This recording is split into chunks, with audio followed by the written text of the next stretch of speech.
7 and number 039 semicolon This Is Us and number 039, Tissue Moments ranked, Kate and Toby suffer their loss in the silences. 7 This Is Us Tissue Moments ranked, Kate and Toby suffer their loss in the silences. We knew this was going to be a whopper of an episode after last week closed with Randall, Sterling K. Brown, telling Kevin, Justin Hartley, Kate lost the baby.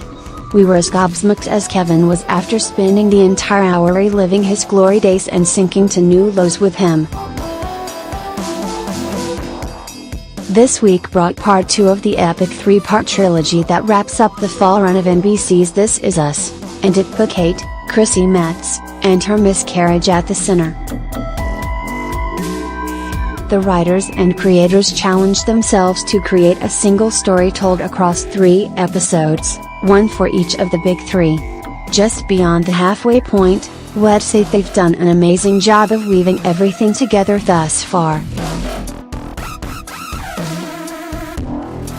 We just wish we could have gotten a tease as to what Randall has been up to in the present during this tragic day to unite the trilogy just a little tighter. One of the strengths of This Is Us over the course of its run thus far has been in how real the interactions between the characters is, and in the strength of the dialogue. That's why we've found ourselves spotlighting some of those amazing lines each week as we break down the show's pivotal moments. But this week, it was in the silences that the story truly breathed and broke our hearts. As we do every week, we're going to single out the show's most powerful moments, scoring them by how many tissues we tore through just to watch them. This week, we grabbed an extra box because we definitely went through more than we ever have. Sometimes it's hard to tell the difference. Teenage Kate, Hannah Zeal, hasn't gotten nearly as much focus or attention as her brothers, with one a sports prodigy and the other a math whiz, so it was nice to get to spend some time with her. Even if she was every bit as sullen and difficult as teen Kevin, Logan Schroyer, was last week. At least they got the challenges of raising teenagers right, and this line hit Rebecca, Mandy Moore, where it hurt.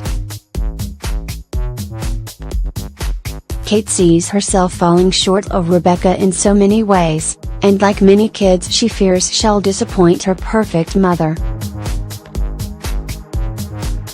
So she kept her college audition a secret, and when Rebecca tried to tell her she'd be disappointed for her and not at her if she didn't make it, Kate pointed out how hard it can be for a kid to tell the difference.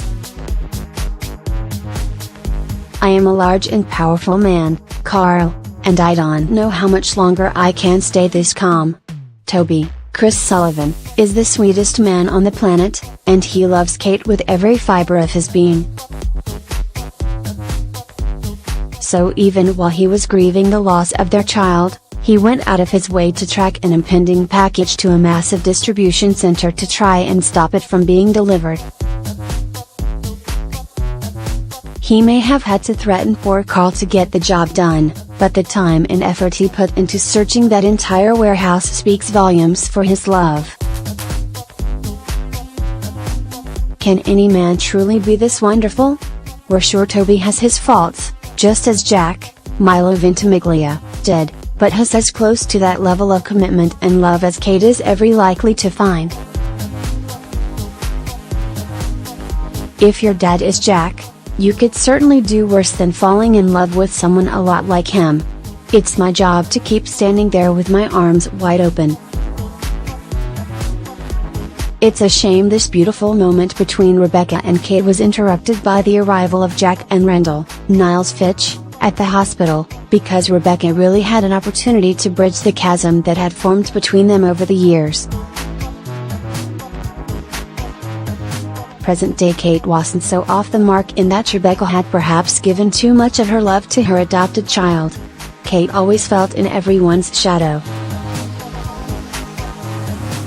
But even if she didn't quite know how to connect with her daughter, she was at least able to let Kate know that she would always be there. and the line was echoed beautifully in the present when Kate opened the door to find Rebecca standing there just as she said, with arms wide open. And Kate fell right into them. Let's just go big, because that's how you like to do things. We knew anger was going to be a part of the healing process, and that Kate would throw this back at Toby, because he's the one who helped her start to get excited. Cautious Kate wanted to hold back just in case what happened, but was that the right move? There's no correct answer to that, and no matter how it played out, there was going to be anger and resentment. It's hard to process a loss of this magnitude, and even harder to try and process it with the one you love because you don't want to hurt them and another part of you doesn't want to share that pain because that's your pain and no one can feel it like you do. It happened to me, too, and it hurt. Toby stood up for himself when Kate said that the miscarriage happened to her and not him. He acknowledged it happened in her body and he has no idea what that experience is like, but to exclude him from the experience like that is completely unfair. Kate has a tendency to push people away when she's hurting and put it all on herself, but rather than just walk away without saying anything, Toby made sure that she heard him. He supports her grief. He will always be there for her. But she cannot deny him his own grief in their loss. She lost her baby, but he lost his baby, too. I want to get dressed. What do you say after you're told you've just lost your pregnancy? These were the words Kate spoke, and they were the words of a woman shell-shocked, lost in the maelstrom of guilt and uncertainty in her mind. It was our first glimpse into the power that silence would hold in this episode, as Toby stood outside in his own storm, holding the curtain. They couldn't have felt more separate in that moment, when they needed each other more than ever. Silence. There were several moments throughout this hour where there simply were no words. Rebecca had none when she showed up at Kate's door. She just knew that's where she needed to be. We got individual moments with Toby and Kate as they flashed back to her collapse in the bathroom that took down the curtain and cost them their baby. In each of them, not only was there no dialogue, but all of the sound was stripped from the scene. It only added to the tragedy of the moment as Metz and Sullivan tore our hearts out with the power of their performances. Throughout this episode, they both reached deep into their souls to express this pain, and we wept right along with them.